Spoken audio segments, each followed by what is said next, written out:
Welcome to The Know, I am Ashley Jenkins. Things are getting maybe more confusing for Nintendo's mobile ambitions thanks to Super Mario Run. After lots of speculation just how many bajillions of downloads the game actually got, Nintendo released their own official stats revealing 40 million downloads in the game's first days.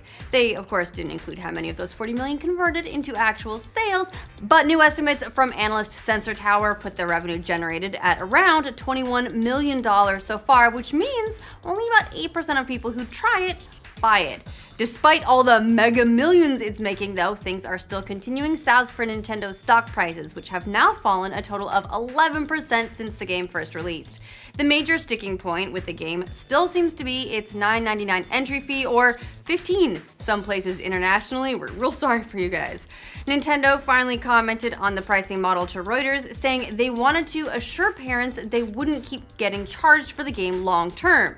They also said the profit wasn't the only goal of the game, but they also wanted to increase Mario brand awareness, but honestly, making more money probably wouldn't have hurt. If your number one goal is brand awareness, you want more people converting to the full version, maybe dropping the price would have helped a little bit with that, if, money's really not the thing. Mario might be struggling to hit the numbers investors wanted, but the games industry in total has made plenty of money in 2016. According to new data from research firm Superdata, the global games industry brought in $91 billion in 2016. That's with a B. That's a lot of money. The biggest earners for the year were mobile and PC, which brought in almost $41 billion and $36 billion each.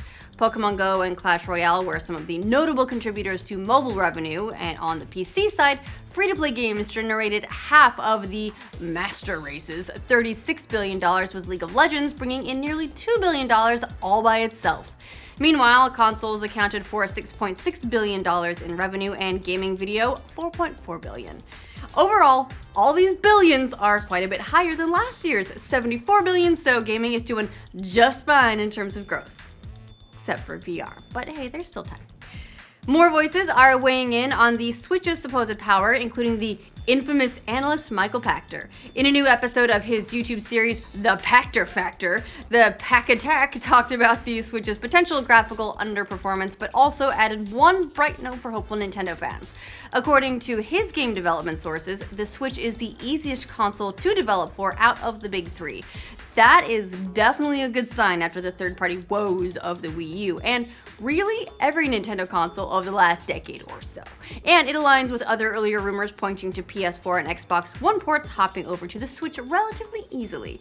Of course, the big question here is, even if the Switch is easy to develop for, will it actually be able to run some of the year's biggest blockbusters? But on the plus side, maybe we'll be able to see more indies and third-party exclusives. Nintendo's getting better about the indies. They're not amazing yet, but they're getting better, and frankly, it'd be a really good platform for it. And now some sad news. I'm very sorry to be the one to tell you this, but Asheron's Call is shutting down next month after 17 years. In other news, did you know that Asheron's Call was still around? Because I didn't.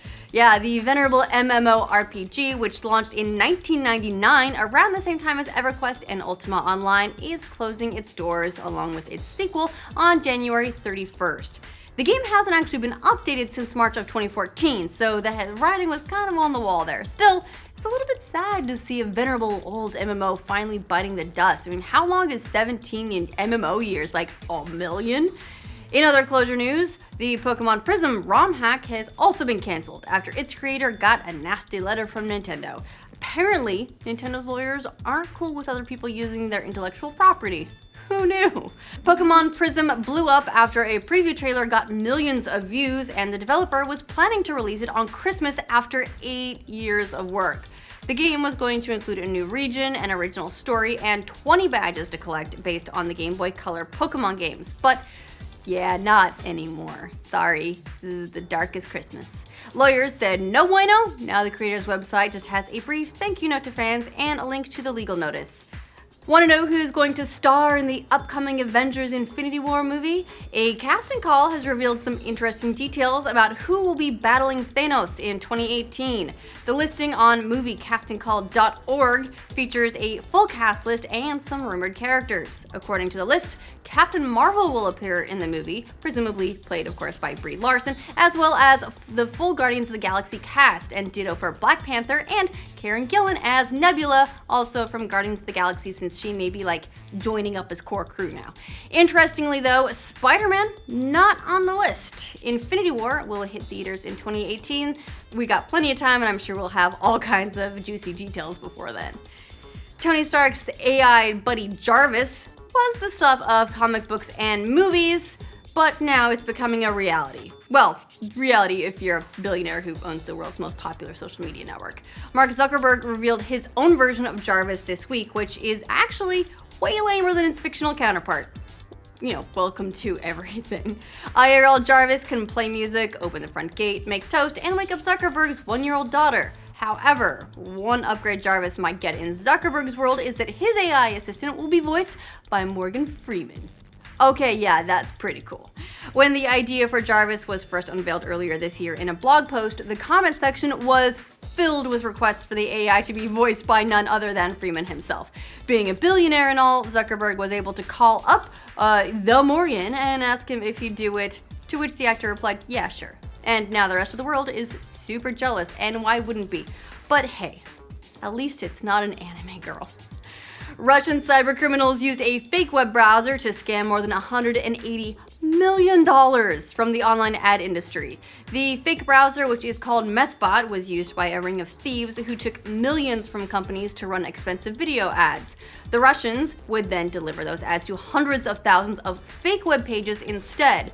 At one point, according to the cybersecurity firm White Ops, the operation was making up to $5 million per day by generating up to 300 million fake video impressions daily. The group's scam lasted 2 months and was really successful according to White Ops because its software was unusually good at mimicking a real person surfing the web during the daytime. White Ops said it traced the operation to some hackers in Russia, but the firm wouldn't release any sort of additional details, possibly so as not to blow the cover on any law enforcement sting operations or, make those opportunities go south, as it were. Twitter says it will hand over the subscriber data of a user who sent a seizure-inducing animation to a reporter. The incident occurred a few days ago when the user tweeted a strobe at Vanity Fair writer Kurt Eichenwald, who has epilepsy. That tweet apparently caused Eichenwald to have a seizure, and he filed a lawsuit to unmask the tweeter.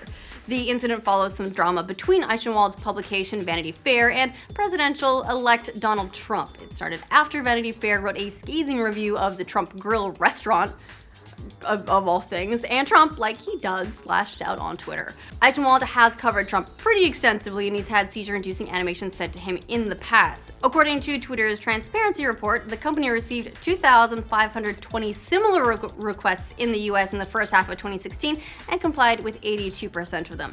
And before you start worrying that this guy just sent them some random GIF, like maybe, I don't know, flashing and dancing and singing from the Four Non-Blondes. I really like that He-Man GIF. It's pretty bright and crazy. No, it actually said something like, I hope you get a seizure. So he knew exactly what he was doing. That's about all the news we have for the roundup today. Let us know what you think of the stories in the comments below. And for more news from every corner of the internet, like this video and subscribe to The Know. Yeah, every time I stand in line at the Starbucks and I read the calories on the lemon pound cake they've got, I cry a little bit because I really want it, and then I realize how many meals that is for me for the day. That lemon pound cake though. It's so good. It's so oh good. my god. The lemon pound cake. Oh, at Starbucks? Oh, is, Starbucks. Oh, I love that shit.